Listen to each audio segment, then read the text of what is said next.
ایران گزشتہ روز ڈیل پر رضامند ہو گیا تھا۔ ایٹمی پروگرام سمیت ہر چیز سے دستبرداری پر اتفاق کیا۔ بیمار ذہنیت کے لوگوں نے کمرے سے نکلنے کے 1 گھنٹے بعد ہی جہاز پر ڈرون حملہ کر دیا۔ ٹرمپ کا NBC کو انٹرویو میں دعویٰ، کہا جس معاہدے پر رضامندی ظاہر کی گئی تھی وہ ہمارے لیے بہترین تھا۔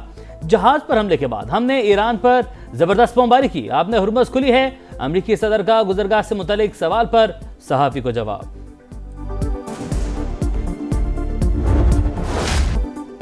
مشرق وسطی میں کشیدگی بڑھ گئی۔ امریکہ اور ایران کے ایک دوسرے پر حملے تیز۔ ایران کی جانب سے قبرص کے جہاز کو نشانہ بنانے کے بعد 140 اہداف کو ٹارگٹ کیا گیا۔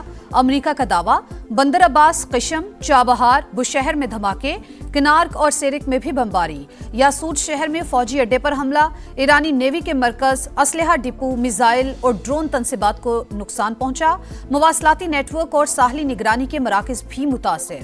امریکی حملوں میں ایرانی فوج کا ایک اہلکار جاں بحق۔ سینٹ کام کے مطابق رواں ہفتے ایران کے خلاف تیسری کارروائی مکمل۔ مجموعی طور پر 300 سے زائد اہداف کو نشانہ بنایا گیا۔ امریکی وزیر جنگ پیٹ ہیگسٹ کہتے ہیں تہران کو غلط فیصلوں کی قیمت چکانا پڑ رہی ہے۔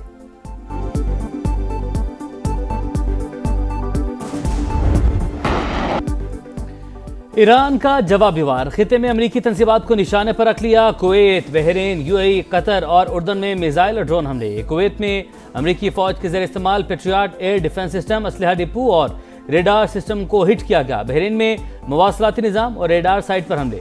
قطر میں العدید ایئر بیس بھی ٹارگٹ۔ عمان کے شہر مسنم اور بندرگاہ دکم کو بھی نشانہ بنا ڈالا۔ عمانی وزارت خارجہ کا ایرانی سفیر کو طلب کر کے شدید احتجاج، مراسلہ بھی تھما دیا۔ عمان میری ٹائم کے مطابق ایرانی حملے کے شکار کارگو جہاز کے 23 اہلکاروں کو بچا لیا گیا۔ تہران نے امریکی اڈوں پر داغے میزائل کی ویڈیو جاری کر دی۔ خون کے آخری قطرے تک لڑیں گے۔ شہید سپریم لیڈر کی تصویر والے میزائل پر پیغام درج۔ ممکنہ اہداف کی فہرست اپڈیٹ کر لی، ہر قسم کی صورتحال سے نمٹنے کے لیے تیار ہیں۔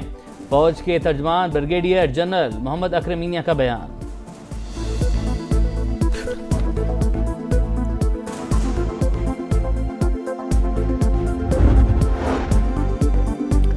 آبنہ ہرمز کھلی ہے یا بند؟ امریکہ اور ایران کے متضاد بیانات۔ ایرانی پاسداران انقلاب کے مطابق گزرگاہ کو ہر قسم کی آمد و رفت کے لیے بند کر دیا گیا ہے۔ پرشین گلف اسٹریٹ اتھارٹی نے بھی جہاز رانوں کو بندش سے آگاہ کر دیا۔ اگلے نوٹس تک سفر نہ کرنے کی ہدایت۔ امریکی سینٹ کام کا کہنا ہے آبنہ ہرمز عالمی قوانین کی پاسداری کرنے والے جہازوں کے لیے کھلی ہے۔ ایران بلا جواز جارحیت اور یک طرفہ اعلانات سے دنیا کو ڈرا رہا ہے۔ امریکہ ایران کشیدگی میں اضافے پر عالمی برادری کو تشویش۔ سعودی عرب نے حملے بین الاقوامی قوانین کی خلاف ورزی قرار دے دیے۔ لبنانی وزیر اعظم کا اردن، بحرین، کویت، عمان اور قطر سے اظہار یکجہتی۔ قطری وزارت خارجہ کا بھی شدید ردعمل۔ کویتی وزارت خارجہ کی جانب سے بھی مذمت۔ کویت کا میزائل اور ڈرون حملے ناکام بنانے کا دعویٰ۔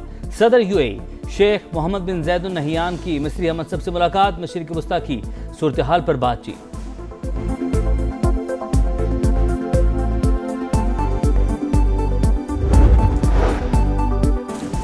امریکہ اور ایران اسلام آباد MOU پر عمل درآمد یقینی بنائیں۔ کشیدگی میں کمی اور تحمل کا راستہ اختیار کیا جائے۔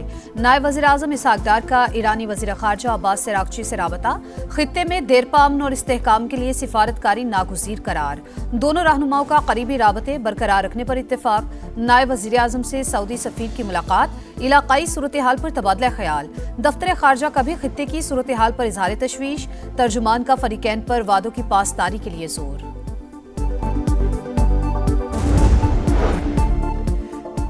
کویت میں امریکی اڈا غیر محفوظ، اعلیٰ حکام نے وارننگ نظر انداز کی۔ مناسب دفاعی نظام کے بغیر غیر محفوظ مقام پر فوج تعینات کی گئی۔ ایرانی حملے میں زندہ بچنے والے امریکی فوجیوں کے اپنے کمانڈر پر سنگین الزامات۔ واشنگٹن پوسٹ کے مطابق اہلکاروں نے بتایا حملے کے بعد سینئر کمانڈر عمارت چھوڑ کر بھاگ گئے۔ زخمیوں کے لیے طبی امداد کا انتظام بھی نہیں کیا۔ 1 مارچ کو ہونے والے حملے میں 6 فوجی ہلاک اور 23 زخمی ہوئے تھے۔